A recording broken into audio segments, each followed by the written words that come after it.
Counselling రకములు, councillor అర్హతలు ఏమంటే సహజంగా 3 రకముల కౌన్సిలింగ్స్, 3 types ఆఫ్ కౌన్సిలింగ్స్ అగుపడతాయి. ఒకటి ఇన్ఫార్మల్ కౌన్సిలింగ్, సామాన్యమైన కౌన్సిలింగ్. దేవుని సేవకుని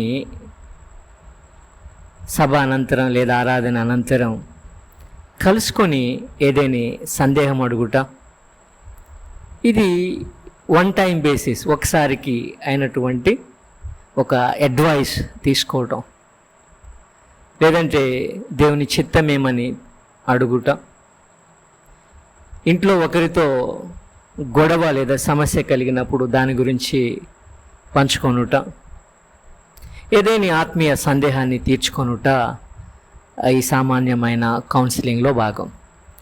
రెండవది ఫార్మల్ కౌన్సిలింగ్, సమస్యలకైన కౌన్సిలింగ్.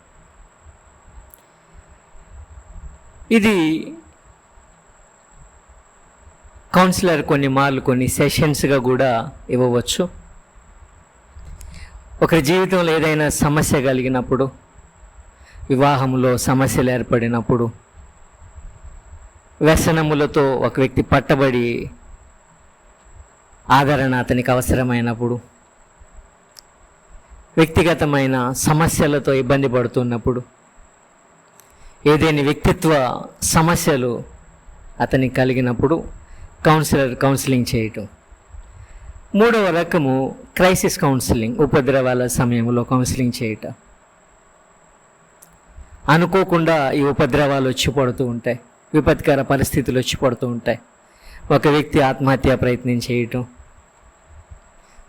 ఏదైనా తీవ్రమైన ప్రమాదంలో లేదా తీవ్రమైన అనారోగ్యానికి ఒక వ్యక్తి గురి అయినప్పుడు అతన్ని కలిసి అతన్ని కౌన్సిల్ చేసి అతన్ని పురికొల్పుట, అతని కొరకు ప్రార్థించుట, ఇలాగూ భిన్నంగా కౌన్సిలింగ్స్ చేస్తూ ఉంటాడు.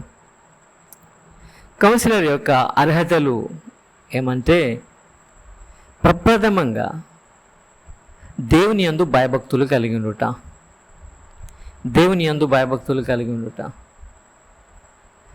సామెతలు 9:10 యెహోవా యందు భయభక్తులు కలిగి ఉండుట జ్ఞానమునకు మూలము.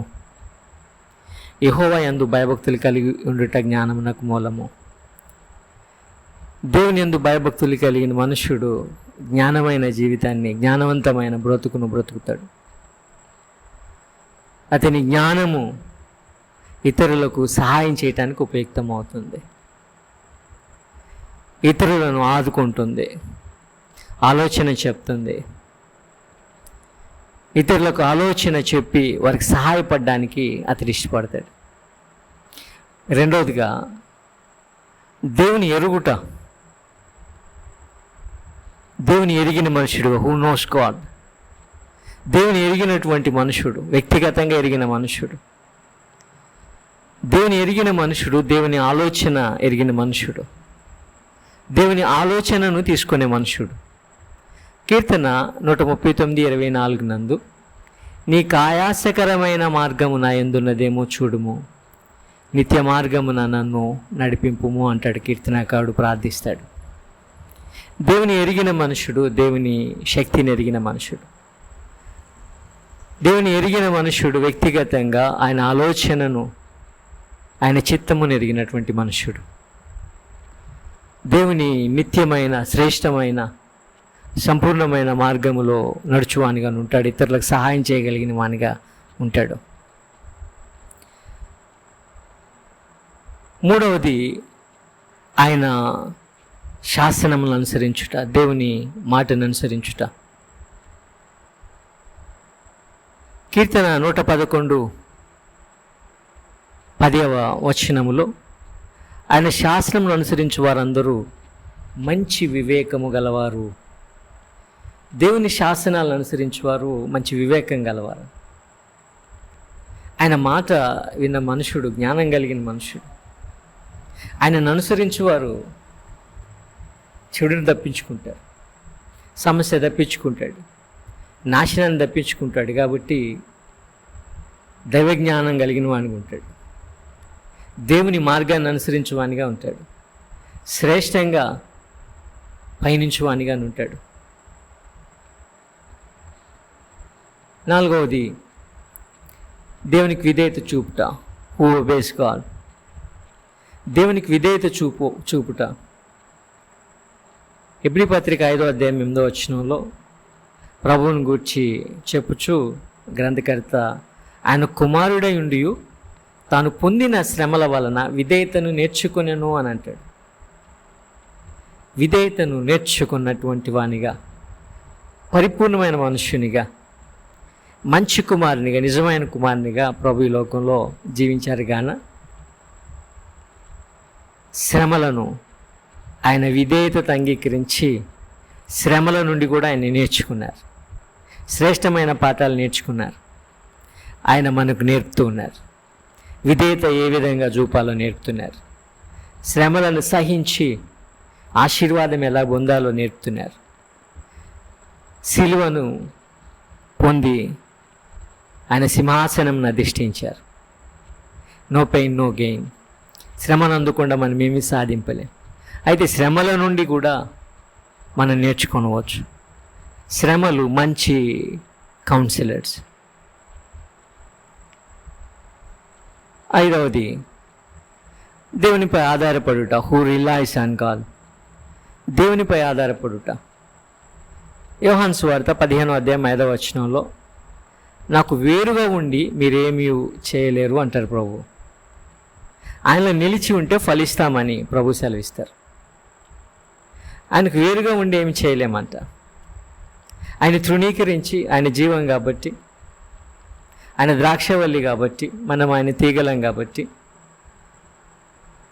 కత్తిరింపబడ్డామనంటే జీవం నుండి తొలగిపోయాం కాబట్టి మనము నశించిన వారమే.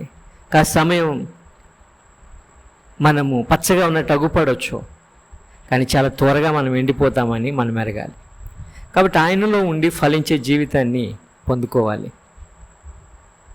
ఆయన శ్రేష్టమైన మాటలు వినుట ద్వారా, ఆయనపై ఆధారపడుట ద్వారా మనము ఫలభరితమైన జీవితాన్ని పొందుకోవచ్చు. 6వది fill with word of God. దేవుని వాక్యం చేత నింపబడిన మనుష్యుడు, దేవుని వాక్యము ఎరిగిన మనుష్యుడు, దేవుని వాక్యం నెరుగుట, దేవుని వాక్యమును ఆబగా చదువుట, ధ్యానించుట, అన్వేషించుట, పరిశోధించుట దేవుని వాక్యం చేత నింపబడ్డానికి ఉపయుక్తమవుతుంది.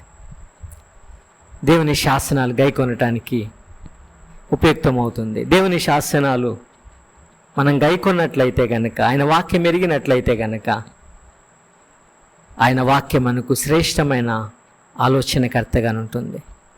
దై testimonies are my delight and my counsellors అంటున్నాడు భక్తుడు. కీర్తన 119:24. నీ శాసనములు నాకు సంతోషకరములు, అవి నాకు ఆలోచనకర్తలై ఉన్నాయి. ఆయన మాటలు, ఆయన ఆజ్ఞలు ప్రశస్తమైన ఆలోచనకర్తలు. ఆయన ఆలోచన మనం తీసుకున్నట్లయితే ఇక ఏ విధంగా నశించిపోతాం. ఆయన ఆలోచన తీసుకున్నట్లయితే ఆశీర్వదింపబడతాం. ఎల్లప్పుడూ కూడా అది మనం గుర్తుపెట్టుకోవాల్సిన వారికి ఉంటున్నాం. 7వది ఆయన ఆత్మచేత నింపబడుట. Feel with God's spirit. దేవుని ఆత్మచేత నింపబడుట, ఆత్మ ఫలములు ఫలించుట. గలతీ 5:22 నందు ఆత్మ ఫలములు మనకు తెలియచేయబడతా ఉన్నాయి. ఆయన ఆత్మచేత నింపబడినప్పుడు ఇటు ప్రశస్తమైన ఆత్మ ఫలాలు మనం పొందుకుంటాం. మన జీవితము ధన్యంగా అగ్గుపడుతుంది. మనం ఇతరులకు ఆశీర్వాదకరంగా ఉంటాం. ఆ ఆత్మ ఫలములు ఏమంటే ప్రేమ, సంతోషము, సమాధానము, దీర్ఘశాంతము, దయాళత్వము, మంచితనము, విశ్వాసము, సాత్వికము, ఆశానిగ్రహము. ఇంత ప్రశస్తమైన ఫలములు ఫలింపాలంటే ఆత్మీయ జీవితంలో, మానవ జీవితం ఎలాగూ ఫలభరితంగా ఉండాలంటే ఆయన ఆత్మచేత నింపబడాలి, ఆయన ఆత్మచేత నడిపింపబడాలి.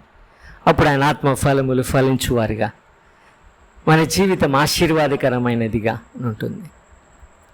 8వది మంచి కౌన్సిలర్ ఎవరంటే a man who is filled with God's love. దేవుని ప్రేమ చేత నింపబడినవాడు, దేవుని చేత నడిపించబడే మనుషుడు దేవుని ప్రేమ కలిగిన వాడుగా ఉంటాడు. మొదటి యోహాను పత్రిక 4:7 వాక్యం ఒక మాట అంటా ఉంది, ప్రేమించు ప్రతివాడును దేవుని మూలంగా పుట్టినవాడై దేవుని ఎరుగును. ప్రేమించువాడు దేవుని మూలంగా పుట్టినవాడు, దేవుని మూలంగా పుట్టినవాడు ప్రేమించువాడు. దేవుడు ఈ లోకమునే ప్రేమిస్తున్నాడు, చెడ్డదైన ఈ లోకాన్ని, పాపి అయిన మనిషిని కూడా ప్రేమిస్తున్నాడు. పాపి కొరకు ఈ లోకానికి దిగి వచ్చాడు, ఆయన తన రక్తాన్ని చిందించాడు. పాపిని పరిశుద్ధినిగా చేయాలని ఆయన ఆశిస్తూ ఉన్నాడు. కాబట్టి ఆయన వాక్యము మూలంగా, ఆయన ఆత్మ మూలముగా పుట్టినవాడు, ప్రేమ కలిగినటువంటి వాడు.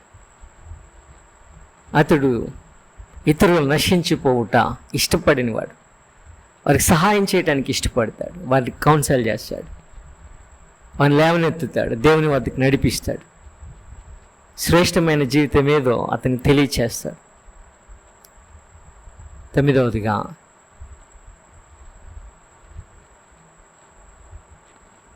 మాదిరి కలిగినటువంటి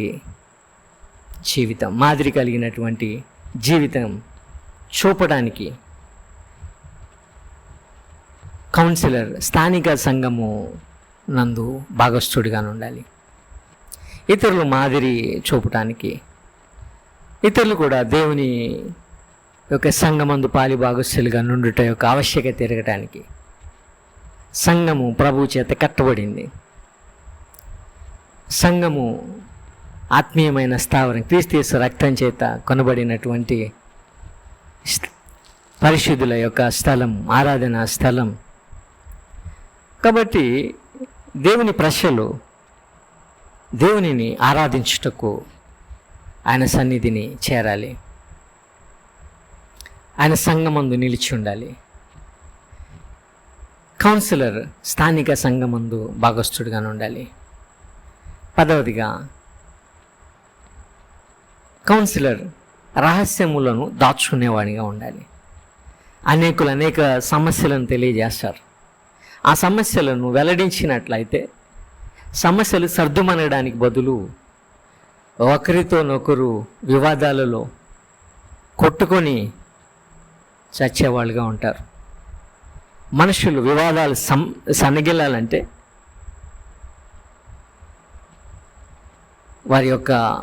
వారు దాచమన్న విషయాలను వీలైతే దాచిపెట్టాలి. కొన్ని దాచని అవసరం లేని విషయాలు ఉండి ఉండొచ్చు, వారు దాచమని చెప్పినా తప్పక చెప్పాల్సి ఉంటుంది. అది కౌన్సిలర్ హూ కీప్స్ కాన్ఫిడెన్స్, కొన్ని విషయాలు దాచిపెట్టేవాడు మంచి కౌన్సిలర్. వాని లోటుపాట్లను మనసును పెట్టుకొని, కడుపులో పెట్టుకొని, తండ్రిలాగా తల్లిలాగా వాళ్ళని ఆదరించి బలపరిచి వాళ్ళని ఉద్ధరించినప్పుడు, వారికి ఒక సమయము దొరికినప్పుడు ఒక శ్రేష్టమైన మనుషుడు అక్కడ ఉత్పన్నమవుతాడు. తనను అంగీకరించే, తనను ఆదరించే, బలపరిచే మనుషుడు దొరికినందున ఒక ప్రశస్తమైన మనుష్యుడిగా ఒక వ్యక్తి రూపుదిద్దుకుంటాడు, దేవునిలో తిరిగి జన్మిస్తాడు, దేవుని కొరకు జీవించే మనుష్యుడిగా, సంఘానికి సమాజానికి ఉపయుక్తమైన మనుష్యుడిగా అతడు మారతాడు. ఈ విధంగా కౌన్సిలింగ్ పరిచర్య ద్వారా దేవుని బిడ్డలు, శ్రేష్టమైన దేవుని బిడ్డలను ఉత్పన్నం చేయొచ్చు. అనేకులను దేవుని వద్దకు నడిపించి వారిని సాతాను యొక్క బంధకాల నుండి తప్పించి, అనేకమైన తప్పిదాల నుండి, పొరపాటు నిర్ణయాల నుండి, లోటుపాట్ల నుండి, సమస్యల నుండి, భయంకరమైన పనుల నుండి తప్పించి చక్కగా వారి జీవితంలో ముందుకు సాగిపోయినట్లు దేవుని సహాయం తీసుకోగలిగే మనుషులుగా, దేవుని సన్నిధి చేరే మనుషులుగా, ప్రార్థించే దేవుని బిడ్డలుగా, దేవుని పరిపూర్ణమైన రక్షణ ఆనందం కలిగిన మనుషులుగా వారిని మార్చవచ్చు, తీర్చిదిద్దవచ్చు.